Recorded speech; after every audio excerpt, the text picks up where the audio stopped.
In addition to the actual voting, voting without slides also includes the option of adding a survey questionnaire, a chat function, and question and answer session. To create a voting, click Create and insert a name. I'll call my lecture General Annual Meeting. The lecture is created via Create.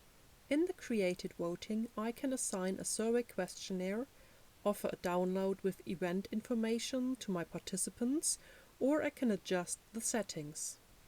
We will now concentrate on the questions, the first menu item, and create 3 questions to fill this lecture with life. I click on Add Question and assign the name of my first question, in this case, who should become treasurer.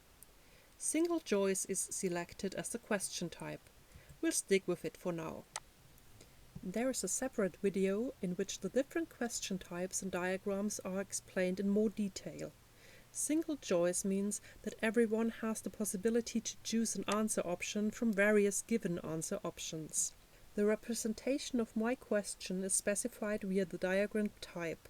In our example, a column chart, a bar chart, or a pie chart could fit the question. For this example, we'll choose the column chart. Further down, I can insert my answer. For the question, who should become treasurer, I specify which options my participants will have. You can use the plus to offer further answer options. I can also enable the participants to make further suggestions. Save the question, and the first question is done. For my second question, I click on Add Question again. Assign my title, in this case the question, should there be a summer do? I now select Approval as the question type. In this case, you have only 2 chart types to choose from, column and bar chart, and it does not offer the possibility of specifying answers because the answer options are already given by the question type.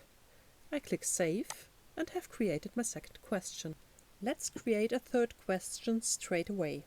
Again, we select Add Question, insert our title, what should be offered at our summer do. Here we use another question type, a free text field. This allows the participants to freely enter answers in a text field on their device. This can be displayed either as a list or as a word cloud. I choose the word cloud here for demonstration purposes. I select how many options a participant can specify. I just say now everyone has 3 possible answers and I click Save. Like this, I easily created my 3 questions. To start a voting and make it available to my participants, I click on Start Session. But this is part of another video and is explained in more detail there.